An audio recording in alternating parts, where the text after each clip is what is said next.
باللہ من الشیطان الرجیم بسم اللہ الرحمن الرحیم وبہ نستعین انہ خیر الناصر ومعین وصلی اللہ علی سیدنا محمد وآلہ الطاہرین اجمعین.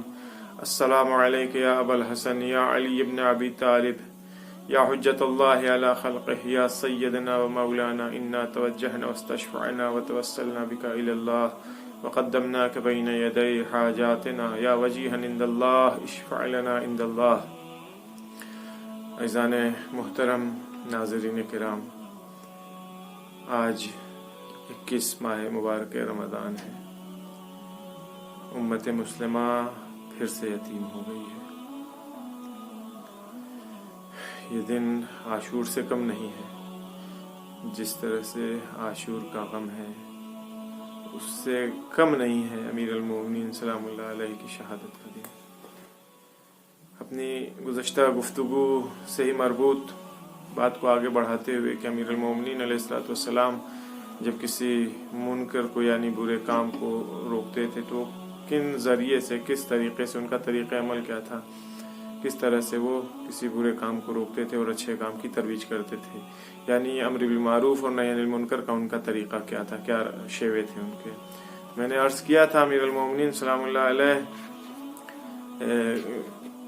کا طریقہ یہ تھا کہ جس سے یہ بات ہم کو سمجھ میں آتی ہے کہ سب سے پہلے ہمیں اپنی اصلاح خود کرنی چاہیے. یعنی کسی دوسرے کی اصلاح کرنے کے پہلے ہمیں اپنی اصلاح کرنی چاہیے، اس کے بعد سے ہم دوسرے کی اصلاح کریں تاکہ وہ مؤثر واقع ہو. دوسرا مرحلہ یہ تھا، دوسری بات یہ تھی کہ امیر المومنین سلام اللہ علیہ تذکر، زبان سے تذکر دیتے تھے، خود زبان سے بولتے تھے، کہتے تھے، منع کرتے تھے برے کام کے لیے.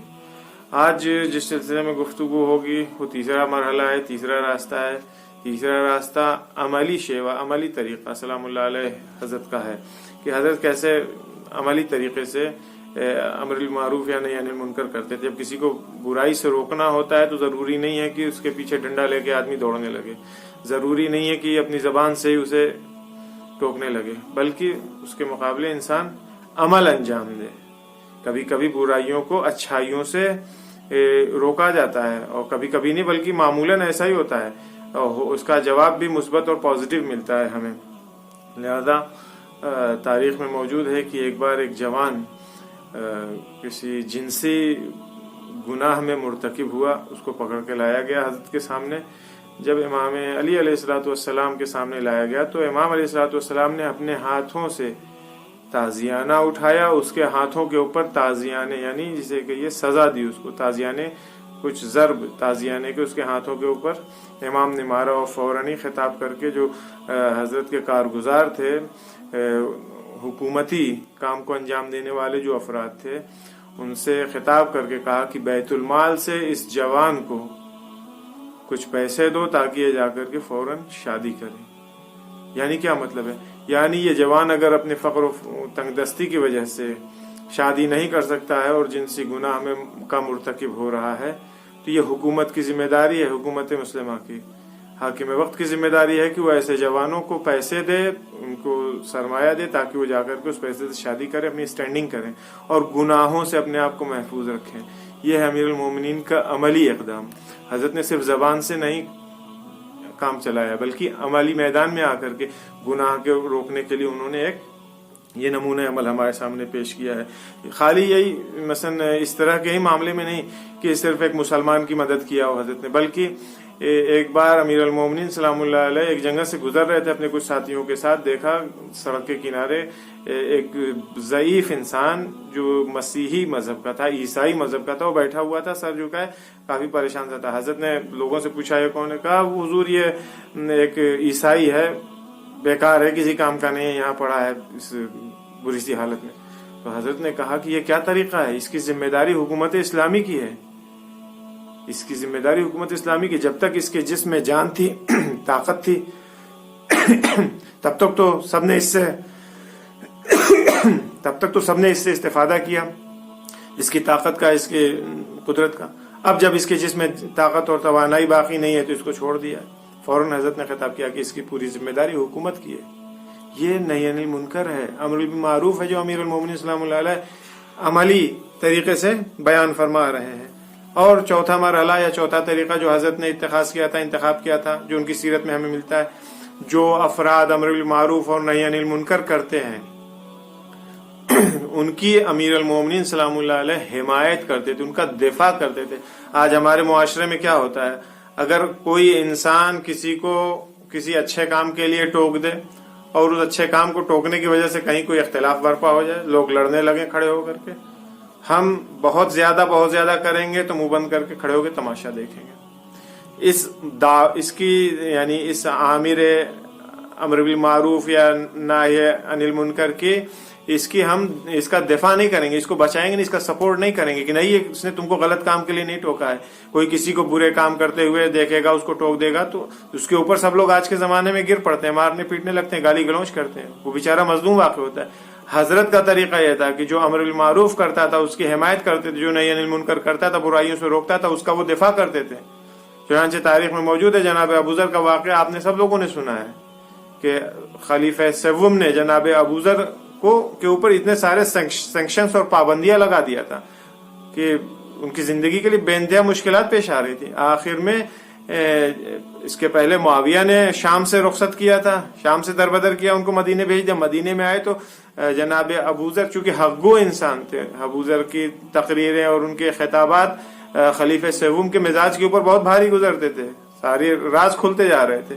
لہذا خلیفہ سوم مجبور ہوا کہ جناب ابوذر کو ربضہ تبعید کرے، ربضہ بھیج دیا۔ اصلا مدینے سے ان کا خارجہ ہو گیا، مدینے میں رہنے کا حق نہیں تھا۔ ساتھ میں یہ اعلان بھی کیا تھا کہ کسی کو حق نہیں ہے کہ جناب ابوذر کو خدا حافظ کرنے کے لیے بدرگاہ کرنے کے لیے جائے۔ ایسے ماحول میں بھی، ایسے سرکاری حکم کے باوجود حضرت امیر المومنین سلام اللہ علیہ نہ یہ کہ بے نفس نفیس خود بلکہ خود بھی گئے، اپنے دونوں اولادوں کو امام حسن مجتبی علیہ الصلوۃ والسلام، امام حسین علیہ الصلوۃ والسلام کو بھی اپنے ساتھ لے کر کے گئے۔ جانے کے بعد جا کر کے جناب ابوذر کو خدا حافظ کیا ہے ربضہ جاتے وقت، اور ایک جملہ خطاب کر کے جناب ابوذر سے کہا ہے۔ جناب ابوذر تو خطاب کر کے فرماتے ہیں کہ ابوذر تم جا تو رہے ہو جاؤ، لیکن کبھی اس بات کا غصہ نہ کرو، دکھ نہ کرو کہ تم کو یہاں سے وطن سے نکالا جا رہا ہے، اس شہر سے دربدر کیا جا رہا ہے، شہر بدر کیا جا رہا ہے۔ تم ان لوگوں کے دین کے لیے پریشان تھے، تم چاہتے تھے کہ ان لوگوں کا دین محفوظ رہے، لیکن ان لوگوں کو اپنے دین کی فکر نہیں ہے، یہ لوگ اپنی دنیا کے لیے پریشان ہیں۔ یہ امیر المومنین کا تاریخی جملہ ہے جو جناب ابوذر سے خطاب کر کہا، لہذا تم ذرا بھی پریشان نہ ہو، غصہ اور غم نہ کرو اس بات کا۔ یہ ہے سیرت امیر المومنین علیہ الصلوۃ والسلام کی کہ کبھی احساسات کے ذریعے امر بالمعروف نہی عن المنکر کرتے ہیں حضرت، کبھی جو ہے وہ زبان کے ذریعے تذکر دے کر کے کرتے ہیں، کبھی میدان عمل میں آ کر کے امر بالمعروف نہی عن المنکر کرتے ہیں۔ اور سب سے بڑی چیز یہ کہ جو لوگ اس کام کو انجام دیتے ہیں ان کا سپورٹ کرتے ہیں، سلام اللہ علیہ حضرت سلام اللہ علیہ اس کا سپورٹ کرتے ہیں، اس کا دفاع کرتے ہیں۔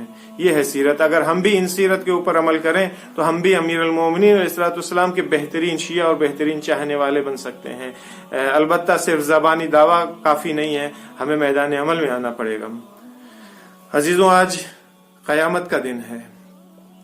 آج کا دن پورا کوفہ، اگر آپ 40 ہجری کے کوفے میں اس وقت اپنے آپ کو اگر تصور کیجئے تو دیکھیے لوگوں کے کتنے بے چین ہیں کوفے والے لوگ، کتنے صرف بیت علی میں ہی کوہرام برپا نہیں ہے، کوفہ سیاہ پوش ہو رہا ہے، کوفے میں ہو کا عالم ہے، عجیب قیامت، عجیب غم کا ماحول ہے کوفے کے اندر۔ یہ جو رات گزری ہے یہ رات بڑی قیامت تھی۔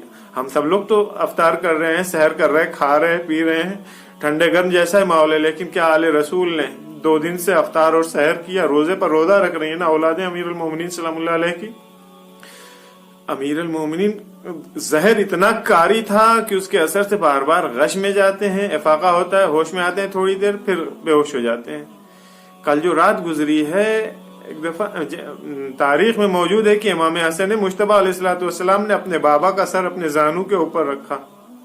ایک دفعہ امام حسن مجتبی کی آنکھوں سے آنسو جاری ہو گئے، اب جو اشک کے قطرے آنسو کے قطرے امام علی علیہ الصلوۃ والسلام کے چہرے مبارک کے اوپر جو گرے ہیں، امام کو غش سے افاقہ ہوا، آنکھ کھول کے دیکھا تو دیکھا امام حسن مجتبی رو رہے ہیں۔ ایک جملہ کہا تھا، بیٹا حسن صبر کرو، رو نہیں میرے لال۔ امام حسن کو صبر کی تلقین کیا، پھر امام غشی کے عالم میں چلے جاتے ہیں۔ اب جب پھر افاقہ ہوتا ہے تو پھر دیکھا کہ امام حسین علیہ الصلوۃ والسلام کی آنکھوں میں آنسو ہیں، وہ رو رہے ہیں دھیرے سے دھیرے کھڑے ہو کر کے۔ امام حسین علیہ الصلوۃ والسلام کو بھی صبر کی تلقین کیا۔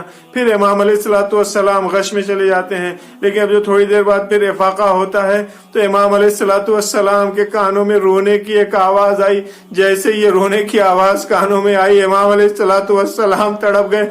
یہ آواز کسی دوسرے کی نہیں تھی، امام کی بیٹی، چاہنے والی بیٹی زینب کبریٰ تھی، جو اپنے باپ کی اس حالت کو دیکھ کر کے رو رہی تھی۔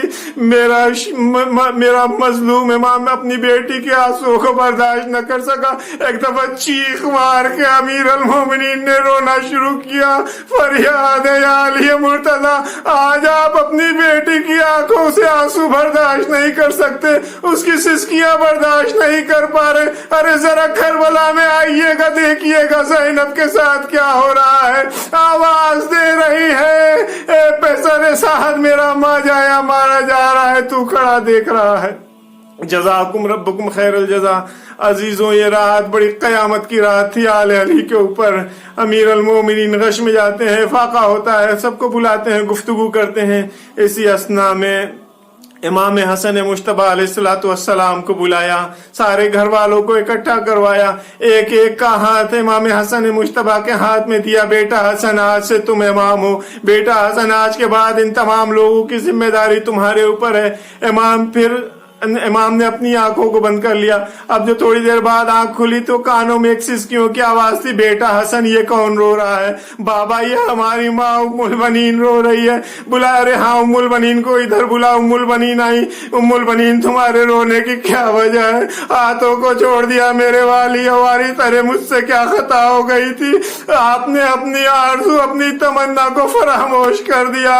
ایک دفعہ امیر المومنین کو ابوالفضل عباس یاد آئے، ارے ہاں میرے لال ابوالفضل عباس کو بلاؤ۔ بلا کر کے سینے سے لگایا تھا، دیر روتے رہے، بیٹا حسین ادھر آؤ۔ امام حسین کے ہاتھوں میں ابوالفضل عباس کا ہاتھ دیا۔ بیٹا حسین، عباس سے خبردار، اے ابوالفضل عباس، حسین سے ہوشیار رہنا۔ یہ امیر المومنین کی گفتگو تھی۔ اس کے بعد سے حضرت نے وصیتیں کرنا شروع کی۔ ایک وقت وہ بھی آیا جب موت کا پسینہ علی کے رخسار پر نمودار ہوا، علی اس دنیا سے رخصت ہو گئے۔ وصیت کے مطابق جنازہ اٹھا، آگے سے جبرائیل و میکائیل لے کے چلے، پیچھے سے فرزندان علی نے جنازے کو اٹھایا، لا کر کے اس جگہ پر دفن کر دیا جہاں امام نے وصیت کیا تھا۔ لیکن میں کہوں گا مولا مبارک ہو، بڑے خوش نصیب ہیں آپ کے جنازے کو آپ کی اولادوں نے کاندھا دیا، دفن کر دیا۔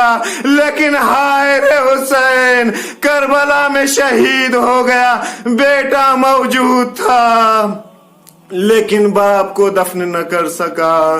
جب 11 محرم کو گزرنے لگا شہداء کی لاشوں کے درمیان، ایک دفعہ رنگ متغیر ہو گیا۔ ثانیہ زہرا آگے بڑھی، میرے لال یہ تمہارا کیا حال ہو؟ میرے لال یہ تمہارا کیا حال ہو رہا ہے؟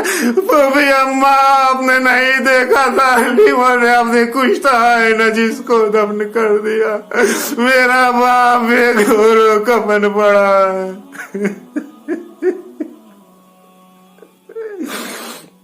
وَسَيَعْلَمُ الَّذِينَ ظَلَمُوا أَيَّ مُنقَلِبٍ يَنقَلِبُونَ إِنَّا لِلَّهِ وَإِنَّا إِلَيْهِ راجعون۔ پروردگار اس مختصر سی اعضاء کو ذکر توسل کو قبول فرما۔